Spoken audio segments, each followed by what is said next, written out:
Hello and welcome to Writing School. Or should that be Writing's Cool? 'Cause it is. I'm Richard Vobes and I'm going to show you how to improve your writing. If this is the first time you've been here, you might want to subscribe. That way you'll never miss an episode. In this episode, we're talking more about dialogue. Last time, we spoke about how dialogue helps the story along. Dialogue is the things the characters in your stories say, the things they speak, and we put speech marks around the things they say so the reader knows when the character is speaking. And in the last episode, I explained how the speech or the dialogue helps that story along and makes it more interesting. So let's have a look at speech and dialogue in a bit more detail this time, shall we? Everybody talks differently. How do you suppose a king would speak? I am the king of Bogtown. This is my kingdom.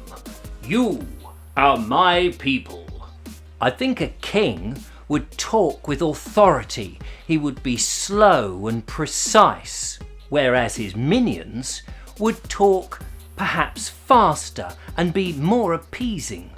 Bring me my dinner. Yes, Your Majesty, at once, Your Majesty. I will go straight away, Your Majesty. A policeman is also an authoritative figure, but they speak slightly differently than a king. Hello, hello, hello. What's going on here then, eh? I hope you're not getting up to any mischief, otherwise I'll have to take you in for questioning.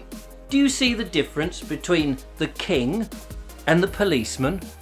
How about a sneaky thief? How do you suppose a sneaky thief would speak?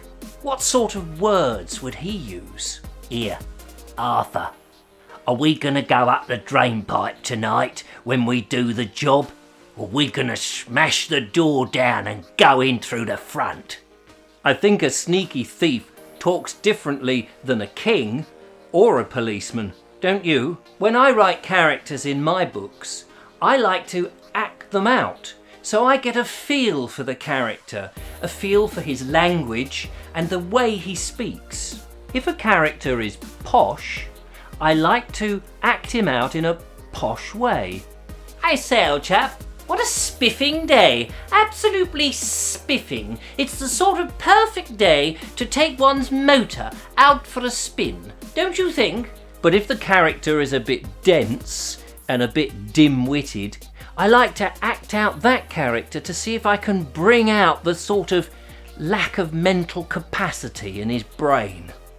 I don't think it's a good idea to go out today, 'cause it's raining cats and dogs and I ain't got no umbrella. So how a person speaks helps to form his character.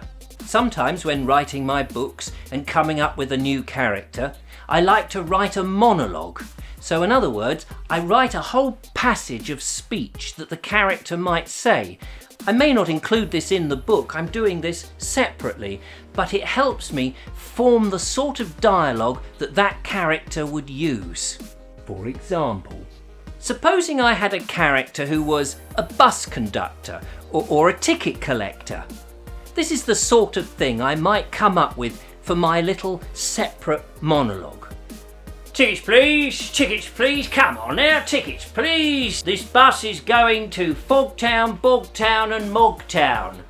Please sit down, would you? That's right, take your seats, ding ding, off we go. Oh, excuse me sir, please do not open the window for it will blow in the faces of the people behind you.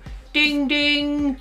Next stop coming up in 5 minutes. Sit tight, everybody. Sit tight. Thank you. Here, Sonny, can you turn that radio down a bit? You're deafening some of the passengers. No standing in the aisles, madam. Please put your big posterior onto the seat. I thank you. I thank you. So writing the monologue of a character is useful because it helps me get to understand that character and how he speaks. So this time for your homework, I want you to think of a character, any character you like. It can be somebody off the television or one of the characters in your favourite books. It doesn't matter, but have a think about how they might speak and then write a little monologue with them talking to themselves about something. So if it was a wizard might be going, I'm going to create some special spells today. Now, what sort of things do I need? I need Sir Pumice Stone, I need Rag, I need Eye of Newt, I need Bat of Tie, Wheel of Whiz, and Wobble of Floop.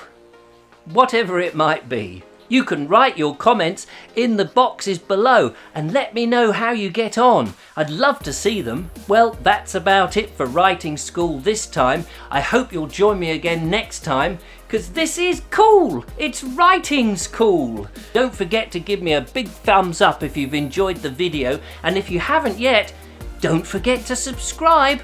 That way you'll never miss an episode. Until next time, bye for now.